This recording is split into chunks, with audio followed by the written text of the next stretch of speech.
All right, so as I said before, there's going to be a lot of eyeballing going on here. We can basically design this tire to look however we want. So I'm just going to make this up, and you can choose to make your tire look however you like.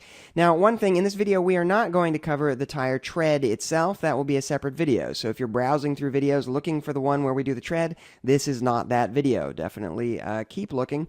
You will find it. We are going to do it later. But to get some just basic detail into this, first thing, I'm going to just select a couple of these polys and add some geometry using the Loop Slice tool. We've gone through that before. It's under Mesh Edit, under Loop Slice here, or Alt-C on the keyboard. I use that shortcut quite frequently. I think between Bevel and Loop Slice, those are probably the two tools I use more than any other when modeling. They are both extremely, extremely useful.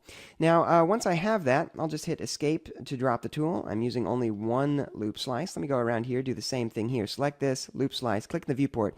Make sure your count is set to 1 once again. So we only get the 1 and hit Escape. And you'll notice that that's basically made our mesh a little bit more defined, just ever so slightly. Now, by the way, I'm having some trouble seeing what's going on. I'm finding the grid a little bit annoying to work with. So I could, of course, go here to my viewport properties at the top right and head to my visibility and hide the grid. And I can also hide the work plane if I like, and those will be both gone. But let me show you a quicker way, just in case you like that sort of thing. Control 1 on the keyboard gives you a bunch of toggles in a pie menu, one of which being the grid and work plane in one fell swoop. So Control 1, down, let go, will quickly get rid of those grids for you if those are getting in your way visually. Now let me hit the Tab key, and just let's talk through this a little bit. So we basically, all we just did was add this edge loop on both sides, right? And that took it from being very round to being slightly less round. In fact, these walls are pretty much straight vertical now.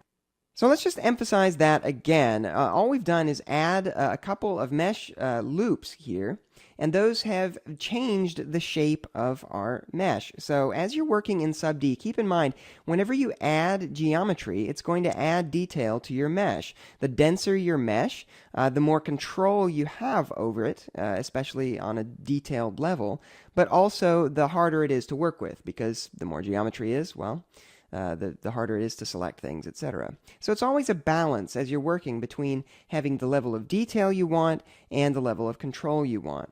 So just keep that in mind. Don't add detail unnecessarily, because it will make a difference. I'm going to take these and just puff them out a little bit so the tire kind of puffs outward.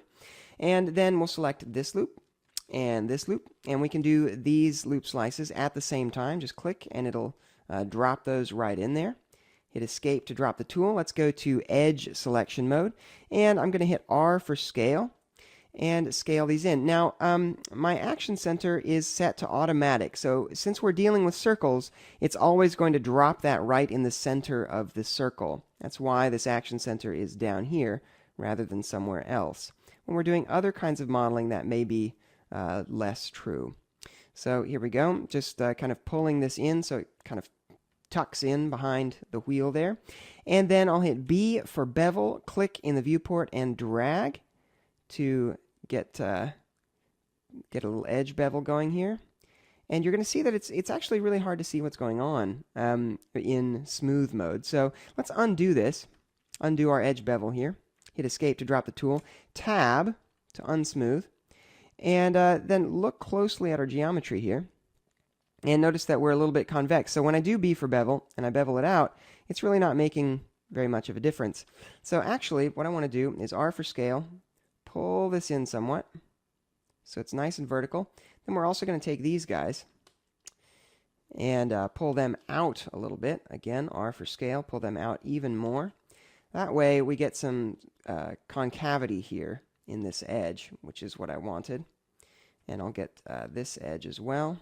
This one might be harder to select because it's kind of hidden back here, but I can get to it. There we go. And also, I'll scale that out somewhat outside of our wheel. Then we'll go B for bevel, drag in the viewport, make a nice crisp line there. Drop the tool in the selection, hit Tab, and that looks a little more like it. So this is kind of just tucked in behind our wheel on both sides. That's looking pretty good. Also, I like to have a little bit of a crisp edge around the outside of the tire too. So I'll just B for bevel on that.